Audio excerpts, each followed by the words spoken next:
नमस्कार, सप्तधारा न्यूजमध्ये आपले स्वागत आहे। आज मंगळवार दिनांक 31 डिसेंबर 2024 न्यूज बुलेटिनमध्ये जाणून घेऊया आजच्या ठळक घडामोडी। नवीन वर्षाच्या पहिल्या दिवसापासून कोरेगावच्या वाहतूक व्यवस्थेला लागणार शिस्त। नामदार महेश शिंदे यांच्या अध्यक्षतेखाली झालेल्या महत्त्वपूर्ण बैठकीत घेण्यात आले अनेक निर्णय। कोरेगाव शहरातील ऊस वाहतुकीमुळे आणि महामार्गाच्या दुर्लक्षामुळे होत असलेले वाढते अपघात आणि वाहतूक कोंडी रोखण्यासाठी कृष्णा खोरे विकास महामंडळाचे उपाध्यक्ष नामदार महेश शिंदे यांनी पुढाकार घेतला आहे। मंगळवारी दुपारी 2 वाजता सातारा येथे झालेल्या विशेष बैठकीत कोरेगाव शहरातील वाहतूक व्यवस्थेत बदल करण्याचा महत्त्वपूर्ण निर्णय घेण्यात आला। पोलिसांच्या शहर वाहतूक नियंत्रण शाखेसाठी नव्याने 10 कर्मचारी नेमले जाणार असून एक क्रेन देखील तैनात करण्यात येणार असल्याचे स्पष्ट करण्यात आले आहे। नवीन वर्षाच्या पहिल्या दिवसापासून कोरेगाव शहरातील वाहतूक व्यवस्थेत आता बदल झाल्याचे पाहावयास मिळणार आहे। कोरेगाव शहरातील वाढते अपघात रोखण्याबरोबरच वाहतूक कोंडीतून मार्ग काढण्यासाठी कृष्णा खोरे विकास महामंडळाच्या सातारा येथील कार्यालयात नामदार महेश शिंदे यांच्या अध्यक्षतेखाली झालेल्या बैठकीत सर्वच प्रशासकीय अधिकारी उपस्थित होते। यावेळी प्रत्येक विभागाची मते जाणून घेण्यात आली। त्यानंतर वाहतूक व्यवस्थेत बदल करण्याबाबत एकमताने निर्णय घेण्यात आला।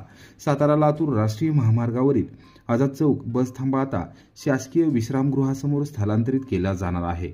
त्याचबरोबर RM देसाई पेट्रोल पंपाशेजारी असलेला बस थांबा आता वन विभाग कार्यालय आणि एकंबे जकात नाका येथे स्थलांतरित केला जाणार आहे। ST बसेसचे थांबे बदलल्यामुळे वाहतूक कोंडीवरील मोठा ताण कमी होणार आहे। साखर कारखानदारांच्या प्रतिनिधींनी बैठकीत महत्त्वपूर्ण चर्चेत भाग घेतला। कारखान्याच्या आणि ऊस वाहतुकीच्या अडचणीबाबत त्यांनी मत व्यक्त केले। जळगाव तडोळेसमत कोरेगाव येथून होणारी ऊस वाहतूक आता कुमठेमार्गे केली जाणार आहे। जळगाव रस्ता येथून येणारी आणि जाणारी ऊसाची भरलेली आणि रिकामी वाहने डेरेवस्ती कॉर्नर लमानवस्ती कुमठे गाव मार्गे कुमठे फाटा ते सातारा लातूर राष्ट्रीय महामार्गाने वाहतूक करतील।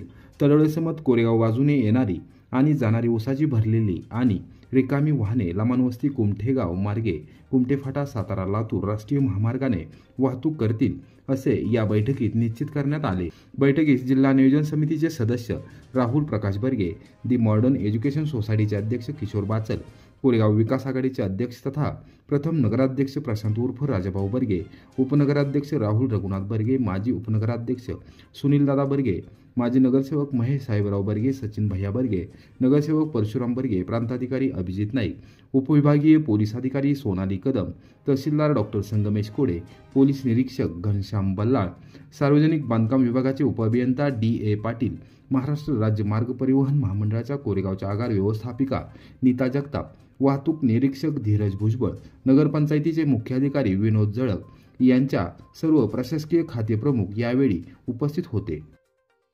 कराड दक्षिणचे आमदार डॉक्टर अतुलबाबा भोसले ॲक्शन मोडवर वाढते अपघात रोखण्यासाठी प्रशासन पोलीस दलासह ठेकेदार कंपनीला दिला अल्टिमेटम।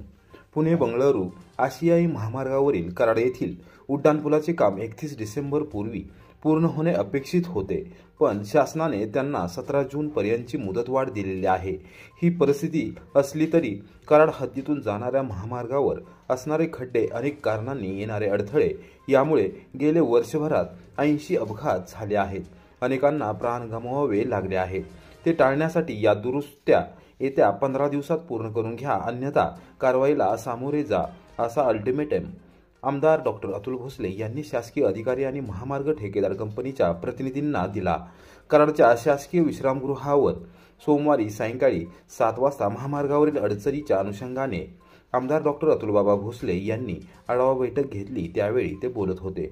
राष्ट्रीय महामार्ग प्राधिकरणचे अधिकारी, ठेकेदार कंपन्यांचे प्रतिनिधी, प्रांताधिकारी अतुल म्हेत्रे, तहसीलदार कल्पना ढवळे, पोलीस अधिकारी उपस्थित होते। आमदार डॉक्टर भोसले म्हणाले, मी घेतलेल्या माहितीनुसार गत वर्षभरामध्ये 80 अपघात या परिसरात झाले आहेत। अनेकांना प्राण गमवावे लागले आहेत। त्यामुळे यापुढील काळामध्ये अपघात होणार नाहीत याबाबत प्रशासनाने काळजी घेतली पाहिजे। त्यातून अपघात झालाच तर त्याला तात्काळ उपचारासाठी रुग्णालयात पोहोचवण्याची सोय झाली पाहिजे। या अनुषंगाने काळजी घ्या, अशा सूचना त्यांनी दिल्या।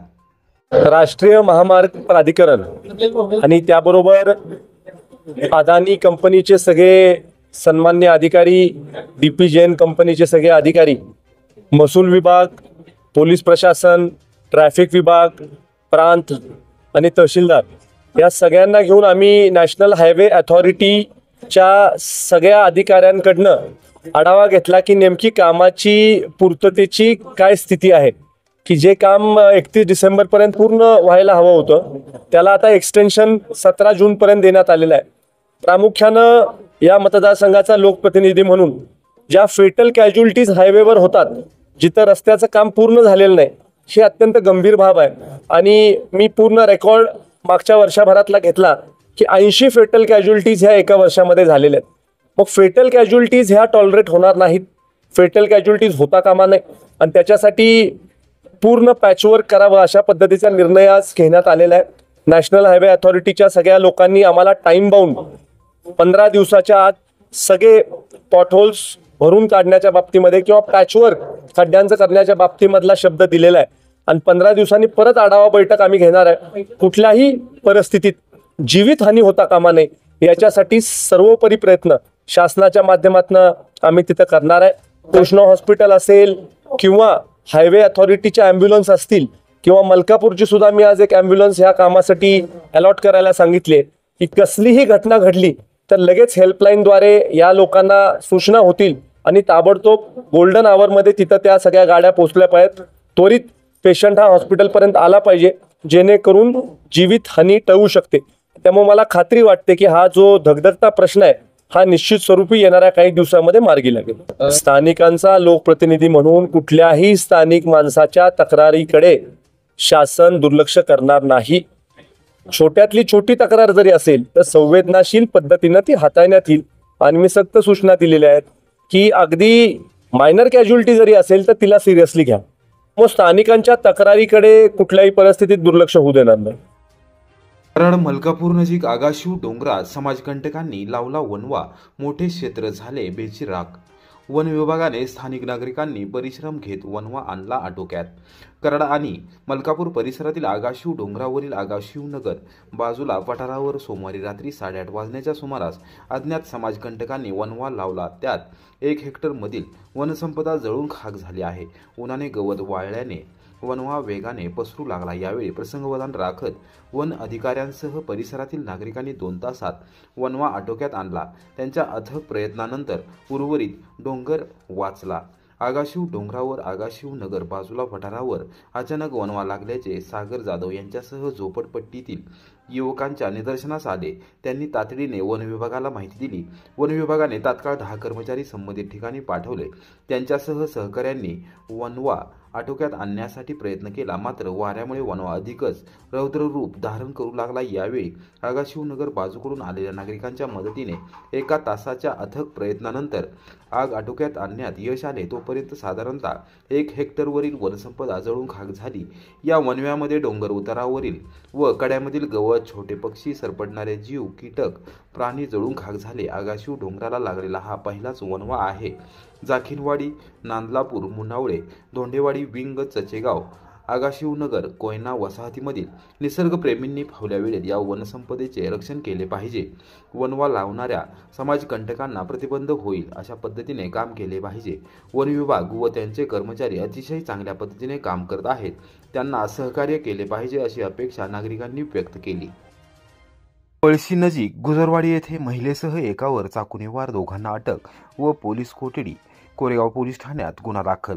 कोरेगाव तालुक्यातील पळशी गावानजीक गुजरवाडी येथे शेतजमिनीच्या वाटणीच्या कारणावरून आणि कुत्र्याला दगड मारल्याच्या कारणावरून 2 कुटुंबांमध्ये वाद झाला. त्यातून महिलेवर चाकूने आणि तिच्या मुलाच्या मित्रावर कुऱ्हाडीने वार करून गंभीर जखमी केले. यामध्ये महिला गंभीर जखमी झाली असून तिच्यावर कराडच्या कृष्णा रुग्णालयात उपचार सुरू आहेत. ही घटना सोमवारी रात्री 12:30 वाजण्याच्या सुमारास घडली. कोरेगाव पोलीस ठाण्यात मंगळवारी सकाळी गुन्हा दाखल करण्यात आला आहे. या प्रकरणी दोघांना अटक करण्यात आली असून त्यांना 2 दिवस पोलीस कोठडीत ठेवण्याचे आदेश देण्यात आले आहेत.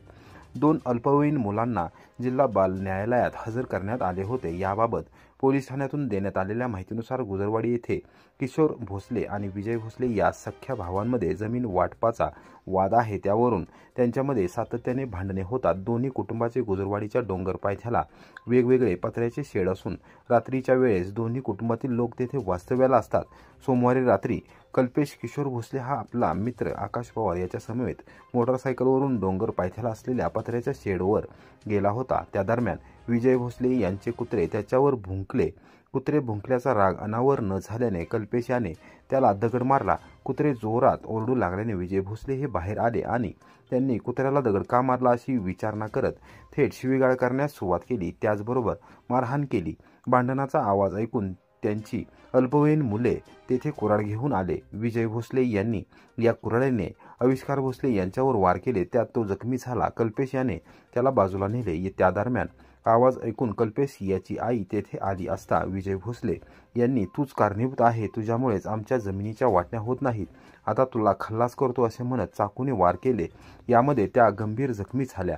डोंगर पायथ्याला असलेल्या वस्तीवर भांडणाचा आवाज ऐकून गावातील युवकांनी घटनास्थळी धाव घेतली आणि जखमींना तातडीने खासगी वाहनातून कोरेगावच्या उपजिल्हा रुग्णालयात दाखल केले. मात्र प्रकृती गंभीर असल्याने सातारच्या जिल्हा रुग्णालयात हलवण्यात आले.